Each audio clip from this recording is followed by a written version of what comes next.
Сәлем балалар, қазақ тілі 3-ші сынып, тақырыбы сөйлеу мәдениетіне үйренемін, 15-ші сабақ. Өлеңді мұқият тыңда. Өлең туралы сұрақтарға жауап беретін боламыз. Жылы жүрек, тәтті тіл, берекені берер біл, ащы сөзді өзімшіл, өнері оның қалар тұл, қатесін тапсаң жұмсақ айт, ызаланбай сабыр қыл. Өлең не туралы? Ат қойды. Өлең тіл туралы, тақырыбы тәтті тіл деп қойдық. Қарамен жазылғандардың антоним тіркестерін тауып көр. Жылы жүрек, тас жүрек, тәтті тіл, ащы сөз, жылы сөз, жұмсақ айт, қатты айт. Ащы сөзді тіркесін қандай сөздермен алмастырып айтуға болады? Араларында дөрекі сөйлейтін балалар кездесе ме? Ащы сөзді ызалы сөз, қатты айтылған, жүрекке тиетін кейісті сөз. Сыныпта дөрекі сөйлейтін балаларда кездеседі. Өлеңнің соңғы екі қатарын басшылық алып, досыңның қатесін түзету көмекке кел. Ол үшін меніңше, мүмкін болса, дұрыс болар еді, сөздерін қолданып, өз пікіріңді білдір. Меніңше, досын, сен кейде дөрекі сөйлеп қаласың. Мүмкін болса, ызаланбай, сабыр сақтап, жұмсақ сөйлегенің дұрыс болар еді. Бұл балалар барлықтарыңа қатысты, сондықтан сөйлегенде, сұрақ қойғанда ашуланбай, сабырлы сөйлеуге тырысыңдар балалар. Үстел үстінде радио мен теледидар қатар тұратын. Үй ішіндегілер теледидарды қызықтайтын. Радионы оған қатты намыс келетін. Сен келдіңде мен ескерусіз қалдым дейтін ылғи.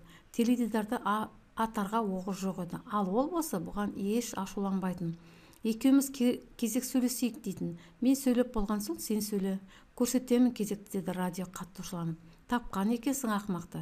Сөйтті де теледидармен қоса сөйлеп, оны мазақ ете бастады. Тыңдап отырған иесі радионы өшіріп тастады.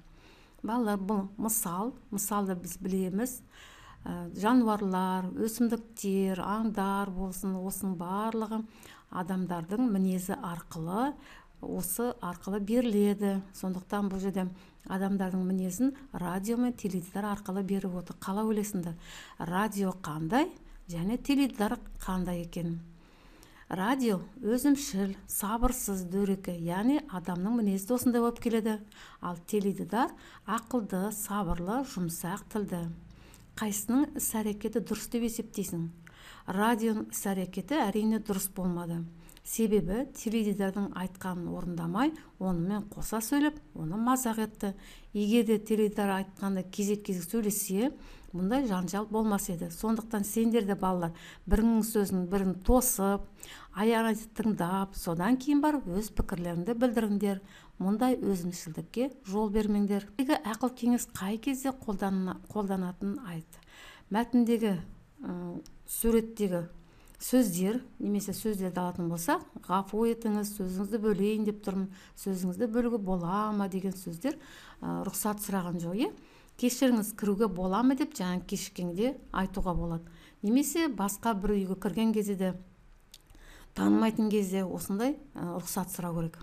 Кіріңіз деп ол кісі жауап береді. Ғафу етіңіз, сөзіңізді бөлейін деп тұрмын. Оқасы жоқ, айтыңыз. Яғни адам сөйлеп жатқан кезде бірінші кешірім сұрау керек, содан кейін барып сені сөйлеуге болады. Осыны құраған өздерінің диалогтарында дәптерге жазып лебіздер мен олардың атауын сәйкестендір. Мына жерде алғыс, құттықтау, сәлемдесу, қошемет, қостау, таңдану, келісу, қоштасу сол жақта берген. Енді олардың жауаптары оң жақта тұр. Бұл бірінші қошемет, қостау, таңдану деген жаса, айтқаның келсін, керемет, жарайсың, қызым, немесе ұлым. Келісуге әрине, мақұл дейміз. Қоштасуға сау бол, келесі кездескенше. Алғыс, Алла разы болсын, рахмет, көп жаса, өркенің өссін. Құттықтау, сізді құттықтаймын, денсаулық тілеймін. Сәлемдесу, аман саумысыз, ассаламу алейкум. Сәлем, сәлеметсіз.